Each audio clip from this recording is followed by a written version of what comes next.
դե ժամանակ կմնա խոստանում։ Մեդիա հաբ հաջորդը նյուզը է։ Նարեկինի մեդիա հաբ, պարոն Քոչարյան, դուք ասացիք, որ դժվար թե հակասություններ ու լուրջ հակասություններ ունեցող ընդդիմադիր քաղաքական ուժերը կարողանան դաշինքով հանդես գալ ընտրություններին, բայց որպես ընդդիմադիր քաղաքական ուժի ղեկավար, արդյոք դուք պատրաստ եք քայլ անել, որ գոնե ընդդիմադիր ուժերը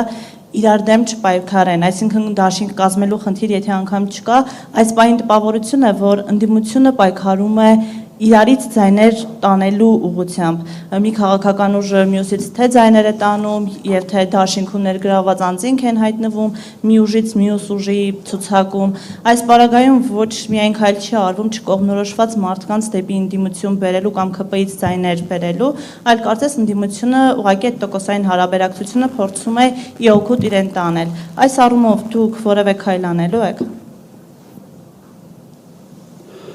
Լավ, իսկ դուք չեք նկատել, որ մենք նույնիսկ նման կարգի հրաձգությունների ներ ընդդիմադիր մենք երբեք նախաձեռնող չենք եղել, մենք չենք սկսել։ Եթե ինչ-որ մի բան արել ենք, ապա միշտ պաշտպանողի դիրքերից ենք դա արել։ Մենք ինքներս չենք նախաձեռնել նման բաներ։ Եվ ես հատուկ իմ նաև ներածական խոսքում դա շեշտեցի, որ այդպիսի պայմաններ կան։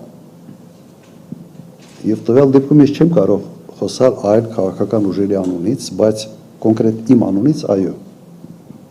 Մենք փորձում ենք այդ դաշտը ձևավորել։ Եթե հիշում եք, հիմա նույնիսկ մեր Իշխան Զաքարյանը, կներեք, Իշխան Սաղաթելյանը նախաձեռնություն է 5 կետից բերել եւ որով փորձում է բանակցել եւ գտնել տարբերակներ հենց այդ հարցը լուծելու համար։ Մենք փորձելու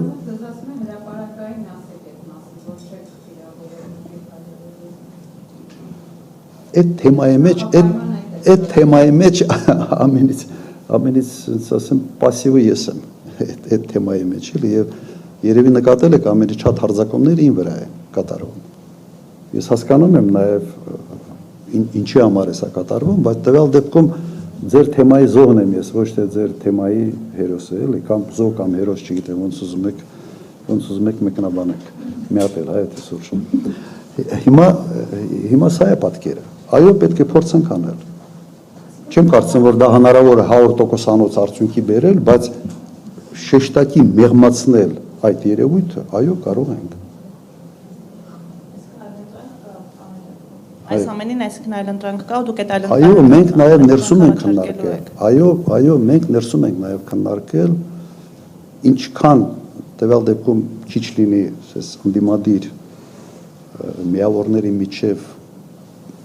հրաձգությունը ասես փոխադարձ, այնքան լավ է լինելու ընդհանուր արդյունք։ Եվ մեր մոտ նաև գիտեք մի խնդիր կա ընտրությունների ժամանակ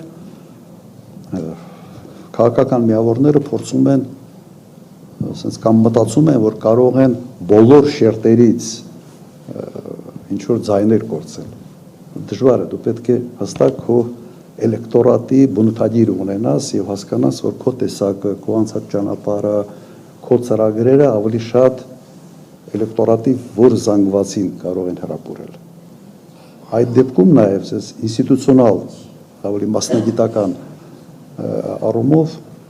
հնարավոր է տարանջատել իրարից։ Մենք փորձում ենք նաև դա անել այսօր։ Ես հասկանում եմ, որ Նիկոլ Փաշինյան պաշտող մարդկանցից մենք մեկ ձայն չենք բերելու այստեղ։ Չի լինելու։ Եվ անիմաստ է աշխատել այդ հատվածի վրա։ Ու եւ այլ։ Հասկացաք, չէ՞։ Նաև միավորն անդիմադիր դաշտը, գիտեք, այն հանգամանքը, որ իսկապես Նիկոլ Փաշինյանը ինչ է անում, ինքը համարեց, որ ինքը այն մարդն է, որը կարող է կապիտալ վերոնորոգում անել հայ ժողովրդին։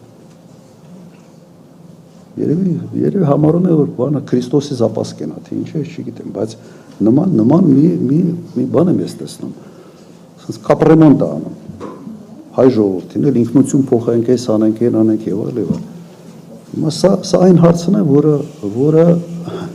բավական լայն համագործակցության պես դաշտ է բացում ուրիշների համար, որտեղ Հայաստանի պատմության մեջ